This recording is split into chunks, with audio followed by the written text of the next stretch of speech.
Hello everyone, welcome back to my new blog. এইটা আমার নতুন একটা ব্লগ ভিডিও। আর আজকের ব্লগে আমি আমাদের গ্রামটা একটু দেখাবো।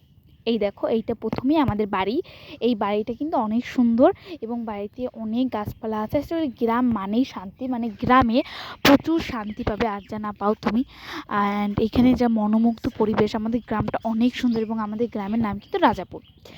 যাগ্গে নামটা একটু সুন্দর, মানে একটু কেমন জানি একটু না। যাগ্গে এইটা হচ্ছে যেহেতু এখন ধান লাগানোর সময়, সো ধান লাগিয়েছে এবং ধান বড়ও হয়ে গেছে প্রায়। এই যে আমার ঠাকু এবং আমার জেঠি মাছ ধরছিল। আমার ঠাকু একটা মাছ বাজিয়েছে, আমার জেঠি একটা মাছ বাজিয়েছে।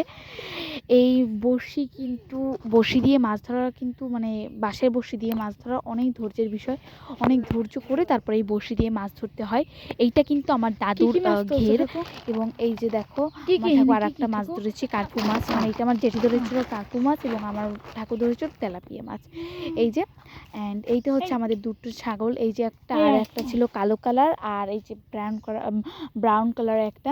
এই দেখো, এরা দুজনেই কিন্তু গর্ভবতী। এই দেখো ওরা কি সুন্দর খাচ্ছে।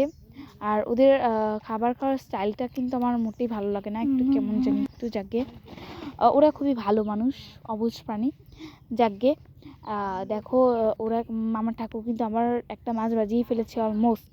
অ্যান্ড এই দেখো, এই যে লিচু পাড়টা দেখতে পাচ্ছ এবং এই যে কলা গাছগুলো সামনে, এটা কিন্তু আমার দাদুর। এবং এই যে আম গাছগুলো, মানে এই যে পুরো বাগানটা, এটাও কিন্তু আমার দাদু। এবং আমার দাদু আমার মার মতনই। আমার মার আছে ফুল গাছের শখ, আর আমার দাদুর আছে গাছগাছালির প্রতি শখ। সো এই দেখো, আমার দাদু আম গাছ লাগিয়েছে। অনেক আম হয় প্রতি বছর এখান থেকে, অনেক আম, বেশ মানে ব্যয়বহুলভাবেই আম হয়, এরকম একটা অবস্থা। এই যে দেখো, আমার দাদুর কিন্তু অলমোস্ট আম অনেক বড় বড় হয়ে গিয়েছে। এটা হচ্ছে 12 মাসিক আম, তো তাই বেশ বড় বড় হয় আমগুলো। এবং এই আম কিন্তু প্রায় আমরা প্রতি মাসেই খেতে পারি, এই 12 মাসিক আমগুলো। যাকে এই দেখো, আমার মা, তারপর আমার মামি, তারা কিন্তু এই যে শিং মাছ ধুচ্ছে, মানে শিং মাছ ডলতে হয় না, ওইটা করছে। তারপরে এই যে দেখো, আমাদের যেগুলো 12 মাসিক নয়, এখন যেহেতু আমের সিজন এসেই পড়েছে, তাই প্রত্যেক গাছে গাছে কিন্তু মুকুল এসে পড়েছে।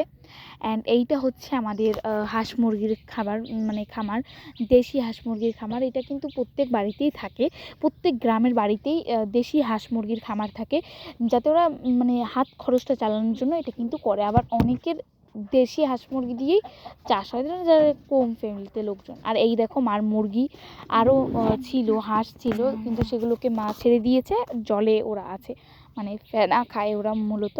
আর এই দেখো, মার লাউ গাছ। এই দেখো, আমার এই যে দাদুর পুরো মানে হিটটা মানে এক লগে জয়েন্ট করা। আর এইখানে কিন্তু খুব সুন্দর একটা পরিবেশ পাওয়া যায়। এইখানে মা একটা বেঞ্চিও করেছে। এগুলো কিন্তু খামার বলে বেঞ্চিগুলোকে। এই যে খামারটা দেখতে পাচ্ছ, নিচে যে ক্ষেতটা দেখতে পাচ্ছ বা পুকুরটা দেখতে পাচ্ছ, এটা কিন্তু আমাদের মানে পারিবারিকভাবে এটা আমাদের সবারই, মানে আমাদের দাদা মানে চাচাদের এবং আমার দাদুর। সো এই বড় ঘেরটাতে মানে আমার বাবা মাছ চাষ করে, লিজ নিয়েছে।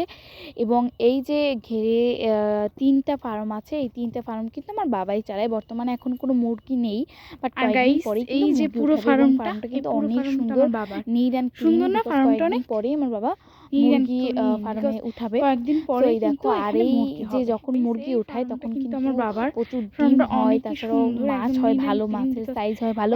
তো এইটাই মানে গ্রামের সবার বাড়িতেই, মানে যারা একটু বড় টাইপের আছে, তারা কিন্তু এরকমভাবেই মুরগির ব্যবসা করে। এইটাই।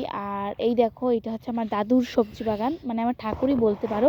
আমার ঠাকুরই চাষবাস করে, হালকা আলু, তারপরে লাল শাক, কপি, মানে শীতের যত সব ছিল সেগুলোই করেছে। এখানে আলুও ছিল। সো এই যে আমার দাদুর কলা গাছ, এখানে প্রচুর কলা গাছ আছে। অ্যান্ড এই যে ভিউটা, এটা কিন্তু অনেক সুন্দর। এখানে প্রচুর বাতাসও গরমকালে পাওয়া যায়। এবং এইখানে না গরমকালে একটা টুইস্ট আছে, সবাই সব কাজ করে, মানে হাতে মিলে মিলে সবাই কাজ করে ফেলে।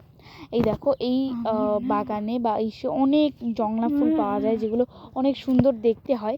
এই দেখো একটা জংলা ফুল, এটা কিন্তু জংলা ফুলই জানো। আর এটা কিন্তু দেখা যাচ্ছে না, এবার দেখা যাচ্ছে যে এটা কিন্তু অনেক সুন্দর একটা ফুল। অ্যান্ড এই যে সরিষা ফুল, যেটা গ্রামে একদম মাস্ট। সরিষা ফুল টাইম ছিল কয়েকদিন আগে, বাট এখন পড়ে গিয়েছে, কারণ এখন সরিষা পাকার সময় হয়ে গেছে। তো আজকের ব্লগটা এই তো আমার সবাইকে বাই।